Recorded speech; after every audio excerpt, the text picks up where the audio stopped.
commençons cette édition avec les 2 jours de pourparlers entre la Chine et les États-Unis qui se sont terminés vendredi à Ankara. La rencontre entre les hauts diplomates des 2 principales économies du monde a été la première rencontre du genre depuis que le président Joe Biden est arrivé au pouvoir en janvier dernier. La tension du premier jour a été exacerbée par les mesures prises par Washington dans les jours qui ont précédé la rencontre en Alaska. Et mercredi, les États-Unis ont imposé des sanctions à 24 responsables chinois pour l'imposition de politiques du gouvernement central à Hong Kong.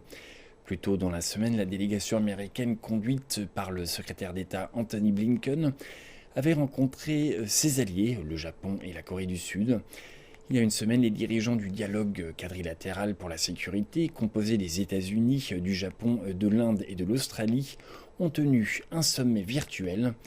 Et Beijing a déclaré que les discussions à Anchorage ont été franches, constructives et bénéfiques, mais que des divergences subsistent.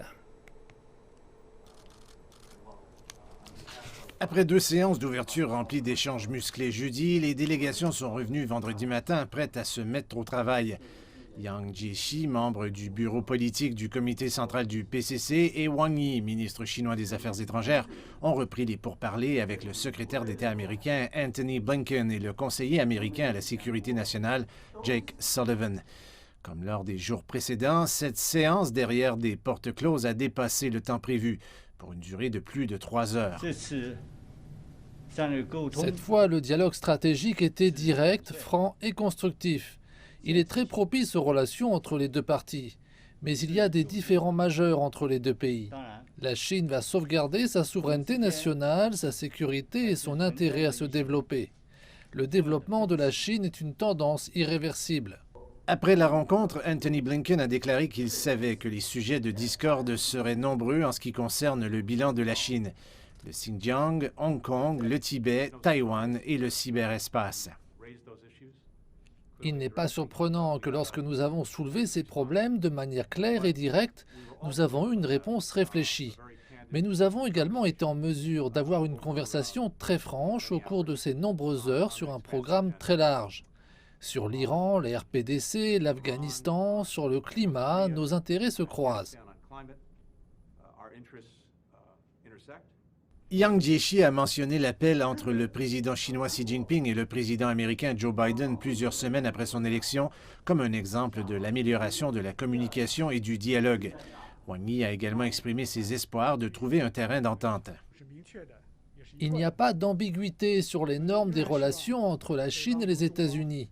Nous espérons pouvoir avancer et que la Chine et les États-Unis devraient se rapprocher l'un de l'autre tout en respectant les intérêts fondamentaux de chacun. Sur ce terrain d'entente, la Chine est disposée à adopter une attitude ouverte envers les États-Unis. Nous comprenions la situation avant de venir, nous comprenons la situation à la fin, et nous reviendrons à Washington pour faire le point sur où nous sommes. Nous continuerons à consulter des alliés, à des partenaires sur la voie à suivre, et bien sûr, sur des questions allant de l'Iran à l'Afghanistan, à travers les voies diplomatiques normales.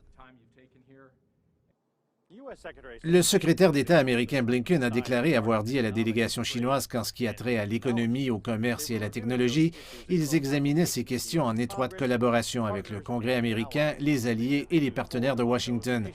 M. Blinken dit qu'ils avaient prévu d'avancer sur ces questions de manière à protéger et à faire progresser les intérêts des travailleurs et de leurs entreprises.